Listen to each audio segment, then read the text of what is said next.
What up, fam? Today we're going to be talking about Thanksgiving, man. It's coming tomorrow, so we just wanted to give you guys some good thoughts, some love, some encouragement, and give you some personal stories about our Thanksgivings, family, traditions, all the good stuff. We hope you guys enjoy this episode. Here is Knights at the Round Table.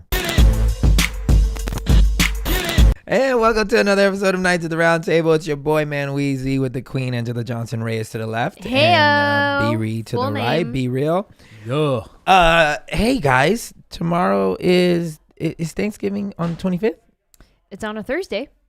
Yep, then it's tomorrow. Tomorrow is Thanksgiving. So if you're listening to this pre-tomorrow. If you're listening to this when it drops. Happy Thanksgiving tomorrow. Yeah. We pray an abundance of food and a deficit of calories, Lord. An abundance, Yes, Lord. abundance of sugar. Evaporate those calories. And we bind all that will come in the name of fat and calories. Yes, bind them up. I believe that there is a demon called caloric intake, and I just bind them to the pits of hell. I think that's what the preacher is saying. What the devil meant to harm me. What carbs thought that they would do. What the devil meant to gain in my waistline, The Lord. Lord beat it all in fasting. Yes, God. Hallelujah.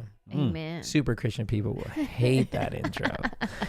Man, guys, we're here, and in this episode, we're just going to be shooting the breeze about gratitude, and obviously, this is a different Thanksgiving than last Thanksgiving and even before. What was our last Thanksgiving? It was just me, you, Penn, and Elijah. It was, right? And we made our own Thanksgiving while filming content for Prosecco. an ad that I got. I booked an ad for my Instagram. And why are you we laughing? filmed- That was awesome. It was great. I'm just saying that's what we did for Thanksgiving. We actually, we utilized it.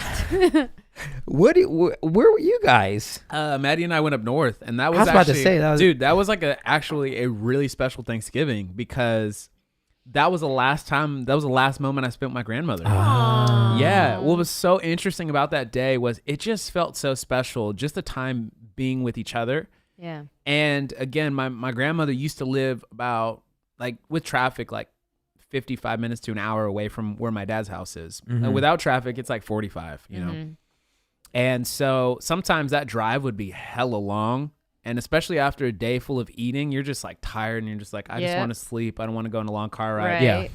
And I remember my dad asked my sister and I, was like, hey, do you want to go? We're going to take grandma back to her house. And I was like, yeah, I need to go. Like, and it was weird because I had that thought. Like, I legitimately had the thought. I'm not just now that she passed, but I was like, man, this could be the last time I spend with her. And my sister, again, no shame, she was like, I'm too tired, whatever. And she doesn't even feel any remorse about it. So I'm happy she doesn't, because I'm not trying to put her in guilt like, hey, Right. I knew, you didn't. You know? Right. And so. But even your dad asking you to go. Yeah. And so, again, because that was always kind of the thing. He's like, hey, and you guys want to roll? And I'm like, oh, absolutely. And just chat with my grandmother. And, we was like, that was the last picture I got to take with her. So that was really special. And I'm glad we got to have that in the midst of 2020. Yeah. You know what I'm saying? So that was like, it was a super special Thanksgiving, even though there was nothing else particularly special about it. Just the fact that we were together. We were still alive. There's no COVID. Like, it just seemed like. Did your grandma cook? No, she didn't. Like, in these last couple of years, her memory was like, it was really tough. Yeah. So she used to be able to make like a incredible ham, and she'd always make that on Thanksgiving, and it was bomb. So like for a lot of years growing up, like we would spend time on my mom's side of the family. And so like, and that's a huge Mexican side. So we have everything, like, and then my mom would make her enchiladas and her salsa, which is like banging. And so it was like a Mexican Thanksgiving. And then we would add some like American favorites. Yeah. Like I would be the guy that's like, hey, can I make some mac and cheese? And so I wish I had those kind of memories. I don't have any memories of Thanksgiving growing up. We didn't celebrate it. No, didn't do anything. Nothing, like not even happy things. Sometimes, say the words. yeah. I mean, sometimes, but we would do like lechon, like a pig, but it wasn't like a thing. You know what I'm saying? Like we didn't go to someone's house. We didn't. Did you ever go to your friend's house for their Thanksgivings? Maybe. You I don't remember. Probably not enough for me to actually create a memory from it. I literally cannot remember anything about Thanksgiving. But I would like to, like, at what point should you start creating your own traditions? I mean, we do. We have what we have done was doing our family. Yeah, our Friendsgiving. We usually invite anybody in LA that doesn't have. Exactly. And family. This was, again, before we decided to split our time with Nashville to where now we're like, we don't know where we're going to be on any given day. And then also was before COVID. So it was like, doors open, anybody's welcome, you know? Yeah. And so it's that a was different fun. time now. But that was for, the first 10 years of our marriage was Friendsgiving. And that was our little tradition. Where are we going to be this time? Oh, we're going to go Your down parents. to Texas. Yeah. We're going to your parents. I really want to, I don't know if anybody else thinks this way, but I think Thanksgiving is the perfect alley-oop to Christmas. So I kind of feel like they should be celebrated together. I like the space in between the two because it gets to make the holiday season last that much longer. Yeah. Like if it was closer, then that would just kind of suck because Right. Christmas tree would be right up and right down unless you're But that's what I'm saying. So I think Christmas tree should go up on November 1st. Oh, okay. And just everything about November and December is all Christmas based because you're not really watching like what Thanksgiving movies are there. Yeah, it's pre-Christmas. Right. It's just pre-Christmas. It's the warm-up. It's the warm-up. It's the Christmas shoot-around. That's what I'm saying.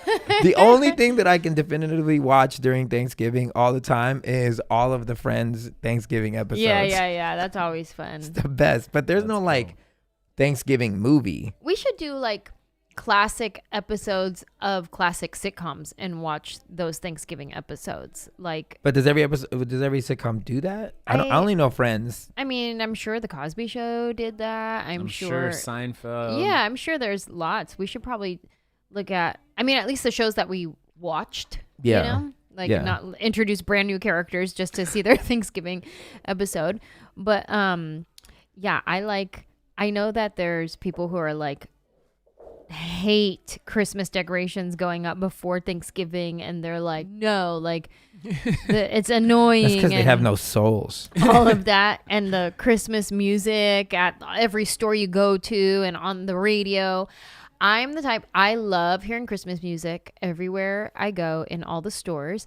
And then towards the end of the year, it does start to get a little like, okay, I've heard this song 87 times. All right. But never fails. As soon as Christmas is done and they start not playing the Christmas music, I get sad. Yeah, for sure. I immediately miss Christmas. And I want to like, I know, I guess our kind of tradition for this is, which again, we need to create a new Thanksgiving one. I don't know if our house will fit that many people this time around, but maybe between the ADU and our house, we can create this like outdoor type Thanksgiving, which could be fly. You know what I'm saying? People eat inside, outside, ADU. It's nice. We could squish. Nice enough weather here too. We had my first condo. It was 1,300 square feet.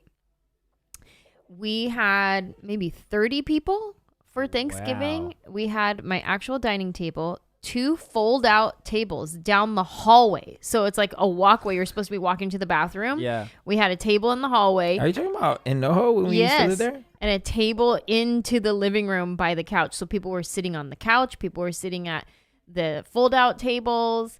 We had so many people in our tiny little condo. I remember. Cool. We could fit some people. You can fit some people. I think we can make it work. It's just not a fancy like table setup and everything. It's just like find a seat. In our old house, we had like all the Yeah. tables in the dining area. Yeah. In the sitting area, we have more than enough. Yeah. It's okay, babe. Well, We get growing up, our Thanksgivings were huge. All of our holidays were huge because it's our whole big family, which is a lot in itself. But then everybody would usually bring someone too. Like everybody brings a friend. Yeah. And everybody brings a dish. It's like potluck style, except for like the main things. Everybody knows who's doing the main things. Right. Everybody knows who's doing the turkey. My stepdad Luke would fry a turkey. We have somebody else baking a turkey. My Nino, who passed away, he would always bring the refried beans because we're Mexicans. We have to have, like you said, the Mexican things and the American things. We'd have the mashed potatoes, the ham. My Aunt Susie would bring the ham.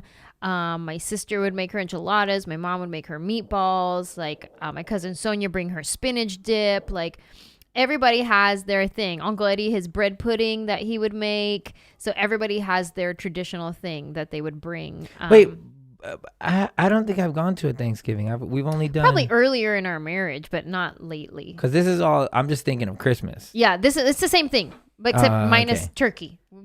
Minus turkey. This sounds like insert Christmas. tamales. Yeah. Yep. But we do the same thing for Thanksgiving and Christmas. But yeah, and then for Thanksgiving, we all go around the room and everybody says what they're thankful for, and the whole family. Like there's probably like a good 40 people at the house at this point, sometimes 50.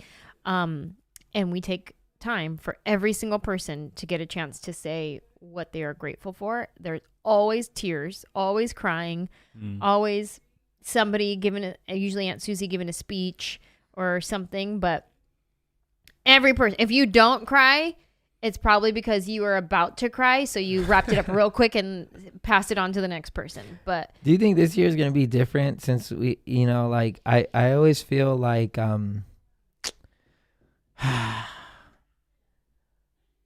obviously as life goes on and people live more life, like within family units, there's a little bit of like deterioration from like people dying. Yep. Marriage is not working. Yeah. Like broken hearts. Like it's different because now there's certain people ain't showing up no more. Yeah. It's true. It feels like, do we keep this going or like, again, I guess that's my thing is like, do you just fill in new people? Like, what is it? I don't know. I'm not used to this because I've never grew up doing anything familial. So I don't know the rules. Like, I don't know if this is just what families do. It's like, oh yeah, this is the new one. This is the new guy. This is the. I mean, it's a little bit of both. It's a change of the guards. Like the grandparents pass away. Yeah. And then the next generation becomes the grandparents, and traditions, some stay, some change. And it's like growing and evolving. Like when I was younger and there's all of us there at Thanksgiving and Christmas, and it was just my grandma. But there was years before where it was also my grandpa, and it was a smaller family because none of these kids had kids. So you would have different traditions, And then now that it's divorces, then it's like, hey, this part of the family is only coming for Thanksgiving because they have to go to their dad's for Christmas. Right. And so now it's like, Yeah. it's changing and evolving. So you keep some of the traditions the same, and then you evolve and grow. And Does it ever make you guys feel like it loses its power at that point? I literally thought this. We didn't go last year for Christmas. Did we go the year before that? I feel like we missed 2 Christmases. You were sick. Yeah. You were I was sick? Yeah. I flew home to be with you on Christmas. 2 Christmases ago. Yeah. Last Christmas was COVID. Was COVID. We stayed in an Airbnb. It was very sad. Right. And then No, it was actually really cute though. Log was burning. It was good. It was cute. It can be cute and sad. Yeah. It was sad cute. So I was sick the year before, so it's been a while since we've been up to the Bay for Christmas. Right. Oh man, I have these feelings of like, if things start looking different, like will it still maintain the same nostalgic feeling, or should you switch it up? Like, should you just be like, all right, we got to create our own thing? For sure. A little bit of both. Yeah. It's, like Andrew's saying, it kind of depends, too, who the matriarch or patriarch of the family is. And, how they have the ability to kind of call the shots on, like, what traditions we're doing. I know for my family, it's changed. And it changed, like, we're still trying to catch our rhythm, to be honest. Because once my family split, I spent a lot of time with my dad. So I was a little bit cut off from my mom's side of the family, which was where all the magic from the holidays came from. Yeah. So it kind of sucked there for a couple of years because I was like going over there and there was like shit talking and this passive aggressive jabs at me. And I'm like, man, I'm just trying to feel the magic. And, and y'all out here like telling me mean stuff. And then the magic sort of kind of happened again when Maddie came into my life. Yeah. Because one, it was like me and her. All of a sudden, now I get to create my own thing with her. But then 2, I'm now partnered with her family. So because both of our parents both split, there's like 4 different families. So it can get kind of hectic around the holidays because we just got to make sure everyone else feels like, okay, are you happy we showed up? Yeah. Good. We saw you. We love you. We got to go to the next one. And so it's funny because I think even recently, because this will be the first Christmas that we spend on our own without family down here in Los Angeles. And that's partly because of how schedules worked out with work and stuff. And so I'm kind of excited about it, if I'm being honest. Yeah. Like, I love my family, but I'm also like excited to kind of start our own because I'm like, now we get to make our own traditions. Yeah. Cute. And not feel bad about it. Like, that's the thing sometimes with some families. Like, it was a little bit my mom's side of the family, like them low key, like throwing shade because I'm not going over there for holidays.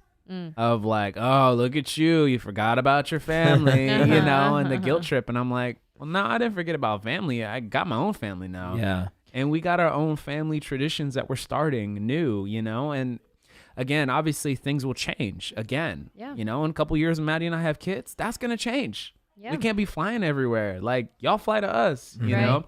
What are So- some traditions that you're excited about doing with you and Maddie this year? You know, one is actually doing a real tree. Previous years we've done kind of some smaller trees and kept it low key, but this year we're actually getting like a big real tree in our spot. So I'm excited about that. And then we're doing these ornaments for all of our favorite people. So like we're picking different ornaments. So like you guys will have different ornaments that represent you on our tree. That's Love cool. that. And so it'll kind of be like this magical thing of like, oh, you see that? Like we got one for Blue, right? Blue is like this little, like, I think it's like a little puppy treat ornament or whatever. My dog is absolutely obsessed with treats. Like you could get him to follow you anywhere. Like there is no stranger danger for my dog. Give him a treat. That young man will follow you. But so I'm excited about that. Is Johnny's ornament a martini glass? If it's not, that's It gonna should be be. sad. I don't know what Maddie's picking out, but it should be like to represent his Vesper. yeah. He always gets that everywhere we go. And so that's something I'm really excited about. Maddie and I getting gifts for each other has never really been a huge thing. Yeah. Like we're just like, because we're usually spending that money on tickets. And our family's hella big. So I'm like, bruh, if we were to actually buy gifts for everybody, bro, that's Right. so much money. We're not Yeah. doing that. Yeah. I'm going to put that shit in Bitcoin. And then Here's your Christmas gift: a Bitcoin for you. A Bitcoin Oh my God, for I'd you. be excited if that were true. Dude, if I got that, man, I would be at whoever's house happy. Should every do single that holiday. for our family. Babe, one Bitcoin is $66,000. Oh, I thought it was like dollar for dollar. No. I don't understand Bitcoin. It's all good. Because, shoot. Anyways, and then, too, I think also figuring out what we want to make. Like, with my mom's side of the family, Oh, yeah. during the holidays, depending on where people were at, for the most part, it was mostly Christmas, but some Thanksgivings, we'd actually make homemade tamales. And it was so good. So I remember being there in the kitchen with my grandmother on my mom's side and us making it and having the husk and putting the sort of paste on there and stuffing it with The the masa. meat and the mole. And sometimes we put a little olive if you're Yes, feeling like a little like, olive. hey, fold that thing up. You put it in the big pan and then steam. And so we'll probably do that we won't do that for Thanksgiving because I'll be with my dad, but we'll do that for Christmas because I actually bought the pan. And my mom's going to be with us. So we're for sure going to make that. But Oh, your mom's coming for Christmas. yeah. Oh, And my that'll be sister. nice. Oh, that'll be nice. So That'd be dope. now it's kind of cool because my sister, she'll spend holidays wherever I'm at. Yeah. Aw. So it's kind of cool because it's Sister. like we're kind of breaking free from a little bit of the tradition of like always going to dad's or always going to mom's. And now it's kind of like we're together. Yeah. So it's funny because I think looking back on the magic of nostalgia, it can be such a dangerous thing. And dangerous is because it's always this reminiscent of things were better then. And I remember what that felt like as a kid because it was new and you were part of something. But the challenge is not comparing now with what was. Right. Of like, there's actually newfound freedom to create something and it could be just as magical if you can see it. Yeah. Right. And so I think like that's the biggest thing of like, hey, I'm just trying to create something awesome with my family, friends. I love that. I think there's like we've been talking about traditions change as circumstances change, but I remember when my parents were married, we had our traditions. And then after they get divorced, our tradition was Christmas Eve. We would go with my dad to his sister's house, my Auntie Jean, and we would have dinner there. We would go with her to midnight mass at Catholic church. And then we would open gifts when we got home because Santa came, you know. Or if we didn't go to midnight mass, then we would all have to go to quote unquote sleep. Everybody go in the room to sleep. And then after midnight, then we would come out and be like, Santa came. And then we would open our gifts and stuff. And then my dad would pile us into his Nissan Sentra that had like air bubbles in the window tint. And he probably had a coupon for it. And he would drive us back to my mom's house. And I remember that drive always being really sad. And it was like dark. It was nighttime. It was late at night. We're tired. It's Christmas music. And I just remember it being sad. Mm-hmm. But that was that season. And then you grow up. And then now it's like you're driving your own car. You know, and so now we meet Dad not at Auntie Jean's house. Now we go to a restaurant for Christmas Eve. Mm-hmm. And then we go back to my sister's house and we play a game with my dad. We play money games. And then we started the money game traditions. Money game traditions didn't start until like we were teenagers because we didn't do that growing up like as kids. So it's like the traditions change. We do this thing with my dad where he makes up all these games based on like wit and athleticism, and you have to try to like get a quarter into a, you know, soda bottle or whatever it is, and then if you do, you get $20 and, you know, stuff like that. It was fun. We play a bunch of like money games with my dad, and that became a tradition for a while, and then now we don't do that anymore. But well, again, because of, you know, I think it's families are so funny because it's like your whole experience for the holiday is accumulation of what happened that year, you know. Right. And I remember we stopped doing money games because you guys had a falling out with your pops or something like that. So and it's like, all right, no more money games. That was my favorite tradition because it was so much fun. It was I might have to start that. That was one thing that I wanted to take into wherever I go because it was so fun. My parents played one year and they had so much. My mom, I haven't seen my mom laugh so hard than when we did Make It Rain. So Make It Rain is when her dad would stand up on a step stool and then just start throwing money, like making it rain up in the air, and how whatever you catch, you keep. And so my mom just couldn't stop laughing every time she missed something, and she just keep laughing and started crying.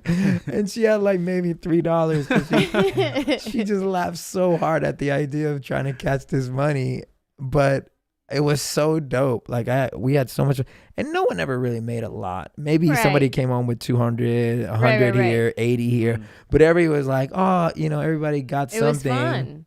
It was the experience. It was the memories. It was the laughing. It was the time, the community, the relationship, that time spent together.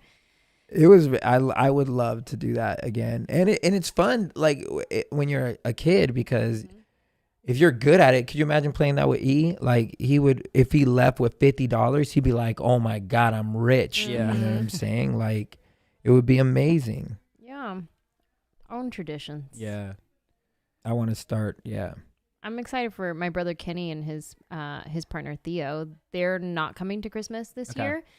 And I mean, we didn't even know what we were doing. So I'm kind of happy for them that they're starting their own new tradition as well, because they moved to New York. Right. And typically they would split holidays. They would come to our family for either Thanksgiving or Christmas, and then Theo's family for Thanksgiving or Christmas. Yeah. And they would just switch back and forth. But this year they're just staying in New York, and they're just going to do them. And they're like, if anybody wants to come, you can come, because we're going to be here in New York. So I'm happy for them that they're starting something new for themselves. And then we'll still go back to the Bay, and it'll just be a small thing. We were on a big group text with like my whole family. Well, just representatives of my whole family, because when I say there's 50 deep, that's not an exaggeration. There's like 50 deep. And so it'll just be like the representatives of each family on this text thread. And we decided that this year we're going to do just our small immediate families again, as we let COVID kind of still figure itself out. What's the small immediate family? So for us, it's just me, you, Veronica, Austin, my mom, and Luke, and Mitchell. It's just Oh, so we're not meeting up at Celia's. no, not at my Aunt Celia's. And then we'll do Christmas Eve with my dad. My dad will probably just come over to Veronica's house, and it'll be just small. Just keep it small again this year. But you know. Wait, Veronica's her little whatever, and it's just okay. That's gonna look so different. Yeah, Right. things change and adjust, know. and you know, divorces, world pandemics. It's like a whole thing. Yeah. But I want to read these right here. This is as we're talking about Thanksgiving and gratitude.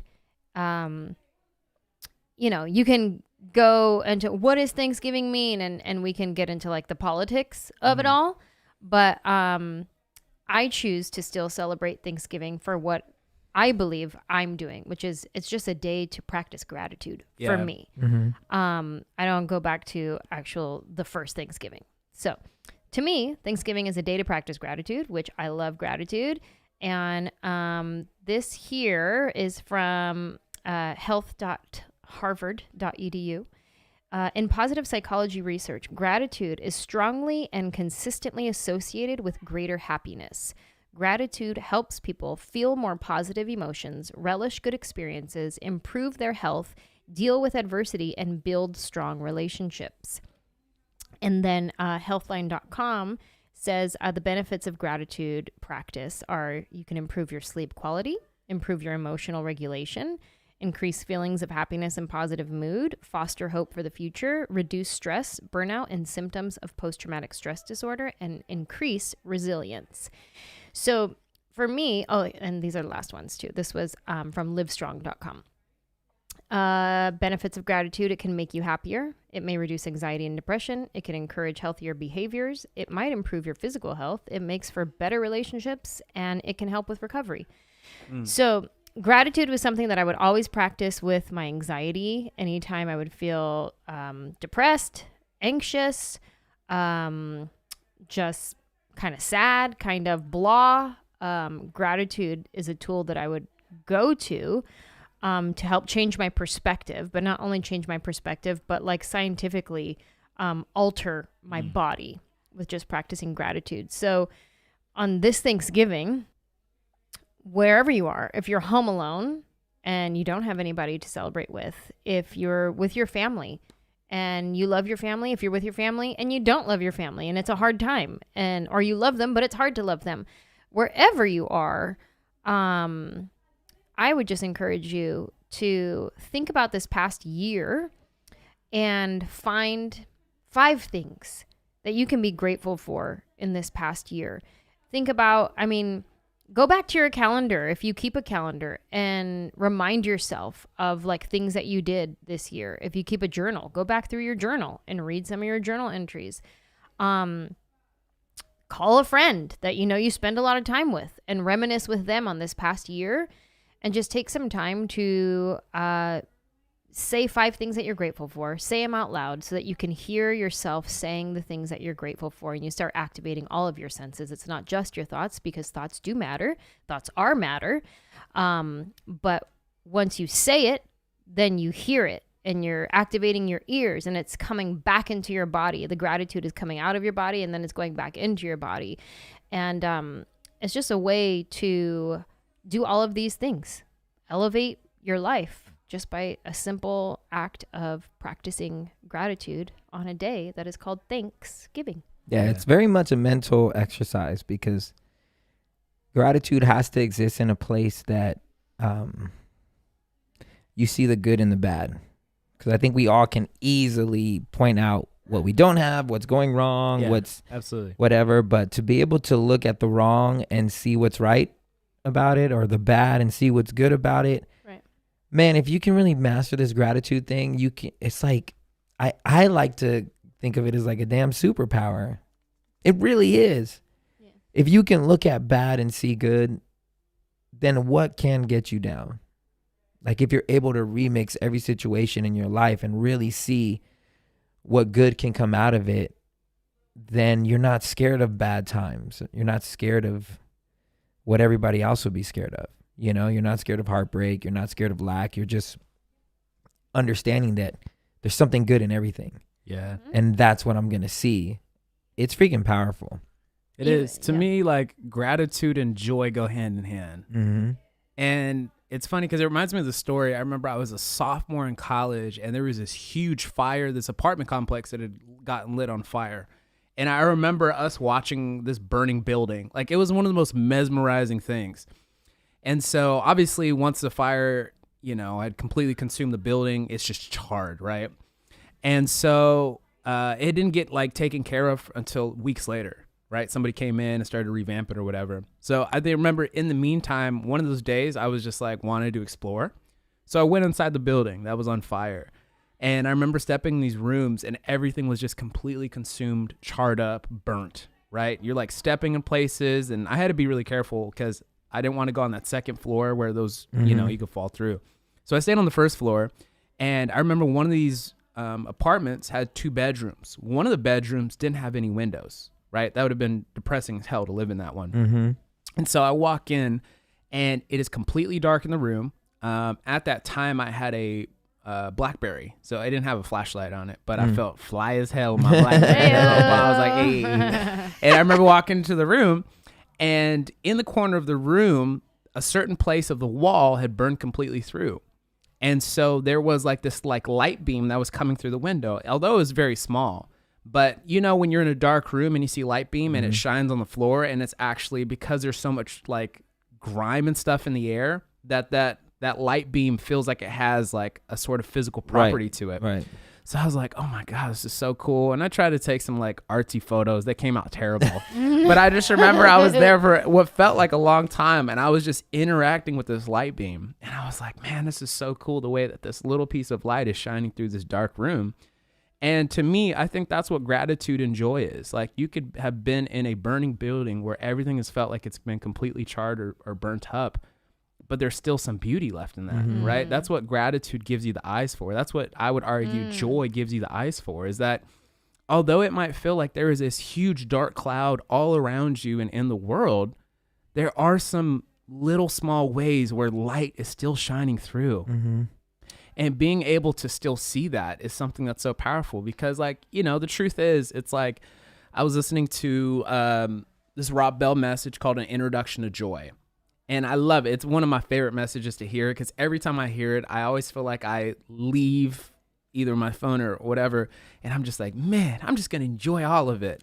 And so he ends up walking through Ecclesiastes. And Ecclesiastes can be one of the most depressing books of the Bible, or it could be empowering. It depends on the lens in which you're seeing it, right? So the writer goes to say, everything is meaningless. Nothing has meaning. Right. Nothing is new under the sun. Like, you're going to work your whole life to build something, and then there's a generation that comes after you that might just throw that away. Yeah. Like, you toil, you work your hands to a bone, but it's all meaningless. That sounds so depressing. Yep. Right. And, even in Job, he would talk about this, like, your life is but a vapor. Like, it's like a shadow. Like, you are here today, gone tomorrow, truly. Mm-hmm. And so even in his talk, Rob Bell has a little, like, water bottle, like a little squeezy, and he squeezes and you see this mist and it almost instantly disappears, and he's like, this is your life. Like, everything that we're doing, it's like, it's vapor management. So that means that while we're here for that short time, let's enjoy this thing. You don't need to figure out all these big things. Just find something you love. Find something you're passionate about. You're lucky if you can do that. Yeah. And just enjoy all of it. And I was thinking about that, and I was like, man, I have a tendency to really focus on all the things that are not going right in my life. And then I just remember, like, man, like, this thing's but a vapor. Yeah. Like, I'm going to be gone tomorrow. In the grand scheme of things, like, I need to find something that I could really enjoy and just like soak it all in. And to me, that's what like joy and gratitude, it's like, it's so big that it doesn't like ignore the things that are going wrong or bad, but it's big enough to have that still in the mix and say, there are still things for me to be grateful for. There's still things that I could look forward to. There's still things that have happened in my life that I am so thankful that have happened. And like, that's why it's such a powerful thing, because it's like, that is the strength that can sustain you for the long run, for the whole thing. No, I agree. That's awesome. So what are you grateful for, babe? What are you going to give thanks for? This year.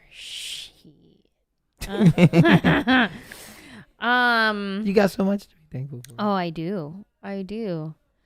I am grateful for you always. Yeah. I'm grateful for your bravery, your leadership. I'm grateful for your guidance, your wisdom. I'm grateful for your support and your loyalty. I'm grateful that you never let me stay where I'm not supposed to be. Even though I hate it in the moment. It's one of those, my dad spanking me growing up. I'm not saying I'm so grateful for this spank.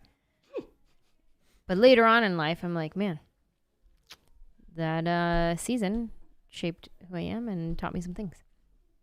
Same thing, like when we're in like a heated discussion because you're challenging me to be better. You're sharpening me because iron sharpens iron.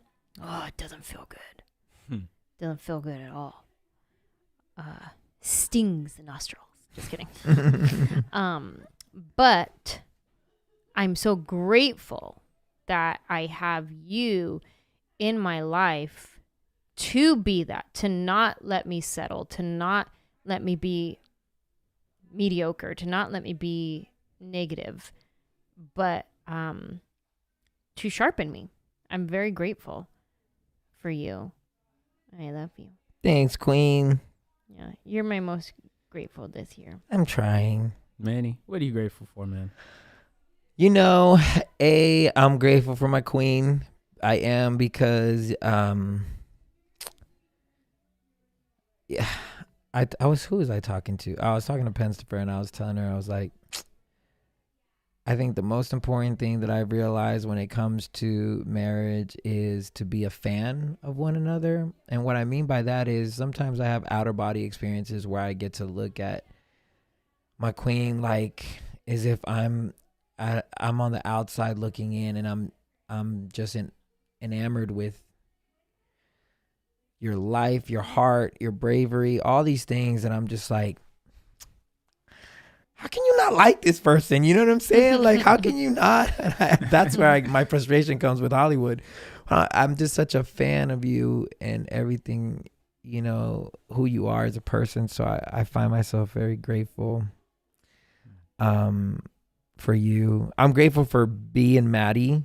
Yes. Because if not, we'd Amen. either be homeless in Nashville or spending $10,000 a month on a whack ass freaking Airbnb, you know. And mind you, we're coming up on almost a fucking year, so it's like I'm super grateful. So grateful, definitely, that it hasn't in the times where I've tried to tiptoe around and act like, oh my God, I don't want to piss you guys off. Like, you've never made us feel that way. Never made me feel bad. Today I felt horrible because I was like, shit, I had 2 bowls of this damn cereal and it's gone. I have to rush to the store immediately and buy them a new one. I wouldn't have noticed. And Maddie goes, it doesn't matter. That's been there for weeks. We don't. There's sometimes where I'm like, am I too comfortable? Let me think about my actions lately because I feel too comfortable. You know what though? Here's why I'm grateful with this relationship, because I remember when we did have a house a year ago, and you guys would come over. And I told Ange this. You want to know one of the most grateful moments where I realized that you guys felt like you were family? When you come into our house, you go straight to the fridge, open it, and just get what you want. Most people would see that as like, what the fuck? Like, this is, you know, like your mom will teach you against that. That was definitely me. But when I'm always hungry. But when somebody knows that they have that comfort, that they can do that, then they really believe you when you say, what's mine is yours, what's yours is mine. We're family. Yeah. They don't think, do I need to ask to, you know what I'm saying? They just think, no, we're family. This is what family. You drink it, we get another one. No one's keeping tabs. No one's And so I'm really grateful for that, because I think, you know, we're getting the opportunity to like live that out Yeah. The idea of family, the idea of community. It's not Yeah. just like talk. Oh, I'll be there for you if you need me. It's like, no, I have been there. Mhm. I have been there. Like when you needed it, totally there, Yeah. and would do it again. Yeah. Mhm. So that I'm uber grateful for. Samesies. Yeah, I'm thankful for you guys because I think, well, you guys have become family to us, like in a very real and profound way. Like just the thought of like, you know, because that's always the thought, I guess, like if you have some really close friends, like and some people have had this before, like you start living with somebody and you're like, yeah, we're friends, but we're not like, I think we're going to have to take a step back in this friendship. Messy and stuff. I had a roommate like that once and like, we're not cool no more. But with you guys, I feel like I'm like, oh, this fits right in. Like, and this just proves to me, I was like, oh yeah, we're actually really friends. Like, this isn't like this like play pretend that we try and like put on or whatever, but like on a very real way. And then I'm really thankful for Maddie. I mean, I always like, it's funny. And one of the things that I really hate is when I talk about my wife in such a, you know, I adore that woman. And you get kind of some old heads that be like, well, just wait till you hit you know, fill in the blank, or just wait. You guys haven't really been through it. And I'm like, y'all been saying that to me since year 1. Like in a month now a month, we're coming up on year 5, 6 years together. And I'm like, and it's been incredible. I wake up in the mornings, usually before Maddie, and I'll just look over, and sometimes if she's up, I'll just like smile at her, you know, because it's like, it's one of those funny things where it's too early to talk because you can't control like how soft you talk. You don't have any control of your voice that early. So you're going to be like, hey, I love you. So you just smile until I can get my voice, because that first time you talk in the morning, it's always like, you don't know how loud it's going to be. And you don't know how far your breath fumes are going to travel. And so I'll just like look over, I'll just smile, and I just like, I have nothing but just like the deepest amount of love for her. Like, I just want to like hug her all the time and just kiss her beautiful face. And it's funny because sometimes I can tell she gets annoyed with me. And I just want to like hug her and just kiss her. And she'll just pat me on the back like, okay, I'm going to go grab some chicken nuggets from the freezer. Thank you. I love you too. Maddie's me. That's how I am at Ange. And I'm like, let me just hold you. Let me just hug you. I just want to kiss your cheeks. Yeah. So I'm super thankful for her because she is such a steadying force in my life. And I was thinking about this the other day, like what I feel in my relationship with her, that's really the only proof I have of heaven. Like, I would really love to believe in heaven after. I think I lean more towards like us spending like eternity with God. But like, I have to think that wasn't like Jesus's goal for us. Like, it was never for us to get to a place. It was for us to be a place for each other. And like, that's what I'm thankful for, because what Maddie brings to me and her essence, it's like, it is a heaven. It is a paradise for me. And like, if that was all I had and there was no eternal paradise, like afterlife, dude, oh my God, I'm so thankful for that gift, you know? So I'm thankful for all that she is, all that she does, who she is in my life, and just her constant love and encouragement. So yeah. Amen. Maddie moment. Man, that's really, oh my God, we haven't had a Maddie moment. Oh, this ain't the one. This ain't the machine. It's man. The song said, and I'm so grateful because I love you so much. Yeah. Oh, so I much. would have been perfect. I gotta bring it. so into this grateful. one. We have 2 roads, man. You said something that was actually really profound, and we're gonna end right here. But I think we should talk about this in another podcast, another episode. But I never thought about what you just said. Like, God's intention is for us to get somewhere more so than it is for us to be the thing. Because when they asked Christ, how should we pray? He said, pray like this. And he said, you know, may your kingdom come on earth as it is in heaven. And I'm always curious. I always wonder, like, why say that? Like, this earth sucks. It's nowhere near what the heaven is. But I sometimes wonder if that was the real goal, was to make earth feel a little bit more like heaven. if we adopted the principles of Christ, like I think it would. Obviously, it's not that, but man, I think even if you meditated on that, like, what if the goal wasn't to get you there, but to bring there here?